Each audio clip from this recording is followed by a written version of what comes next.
వర్షం లేదు, తాగటానికే నీళ్లకు చాలా ఇబ్బందిగా ఉంది.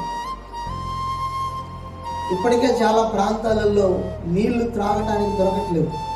ఈసారి కానీ వర్షాలు కూడా పోతే మన జీవితం సున్నా. హల్లెలూయా. ఒకవేళ డబ్బులున్నా చేతి నిండా, బ్యాంకులలో లక్షల లక్షల కోట్ల డబ్బులున్నా నువ్వు కొనుక్కోవాలంటే ధాన్యం దొరకదు. అసలు వాటర్ ఉండాలి కదా కొనుక్కోవడం. వాటర్ ఉంటేనే మనిషి బ్రతకగలుగుతాడు. చాలా మంది ఈ గర్వంతో, ధన గర్వంతో, సంపాదన గర్వంతో కూడిన వాళ్ళు విర్రవీగుతుంటారు. నాకు అది ఉంది, ఇది ఉంది అని. దేవుడు కనుక ఒక్కసారి ఆకాశ తూములను దేవుడు ఒక్కసారి అట్లా క్లోజ్ చేశాడనుకో, ప్రపంచంలో ఏది కూడా నడవదు. అది గుర్తుపెట్టుకోవాలి. కాబట్టి ఎప్పుడు కూడా దేవుని మీద ఆధారపడుతూ బ్రతకటం నేర్చుకోవాలి. ఈరోజు నీకు ఉద్యోగం ఉంది, దేవునికి స్తోత్రం. ఈరోజు నీకు డబ్బులు ఉన్నాయి, దేవునికి స్తోత్రం.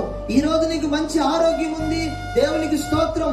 ఈరోజు నీకు అన్నీ ఉన్నాయి, కానీ అన్నిటికి మూలమైంది దేవుడిచ్చే వనరులు. హల్లెలూయా. అది గుర్తుపెట్టుకోవాలి. అంటే ప్రతిది కూడా దేవుని చేతిలోనే ఉంది, ప్రతిది కూడా దేవుని యొక్క కస్టడీలో ఉంది. దేవుడు గనక ఒక్కసారి ఆయన ఎస్ అంటే ఎస్, నో అంటే నో అన్నాడు అనుకో, ఏమైపోతుంది? అంతెందుకు, ఇప్పుడు మనం గాలి పీలుస్తున్నాం కదా, ఒక్కసారి దేవుడు ఒక్కసారి గాలిని అసలు తిరగకుండా, పని చేయకుండా ఒక్కసారి గాలి ఆగిపోన్నాడు అనుకో, బతుకుతావు నువ్వు? నేను బతుకుతాను. మరి ఎందుకు ఇంత గాలి లాంటిది మన జీవితం, నీటి బుడగ లాంటిది మన జీవితం.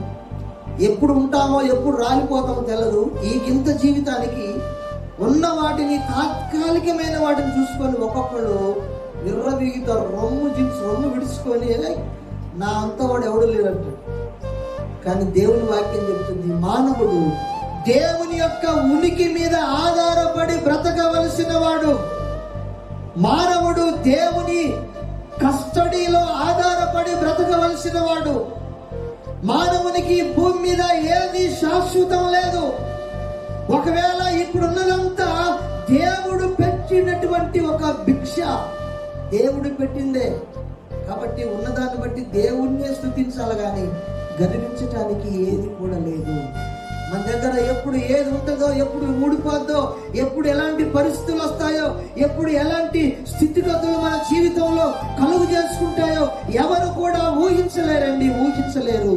కాబట్టి నువ్వు దేవుడి మీద ఆధారపడటం, బ్రతకటం నేర్చుకుంటే నీ జీవితంలో కరువు వచ్చినా, కష్టం వచ్చినా, ఒక వ్యాధి వచ్చినా, ఒక ఇబ్బంది వచ్చినా, ఒక ఆర్థిక పరిస్థితి వచ్చినా, దేవుడు ఏం చేస్తాడంటే నువ్వు ఆయన మీద ఆధారపడటం నేర్చుకున్నావు, ఆయన గురించి నువ్వు జీవించటము, నీ బ్రతుకును కొనసాగిస్తున్నావు. కాబట్టి దేవుడు ఆ కరువులో, ఆ కఠినమైన పరిస్థితుల్లో దేవుడు ఏం చేస్తాడంటే వాటన్నిటిని తప్పించి నిన్ను ఒక సురక్షితమైన ప్రాంతాల్లో నిలబెడతాడు. దేవుడు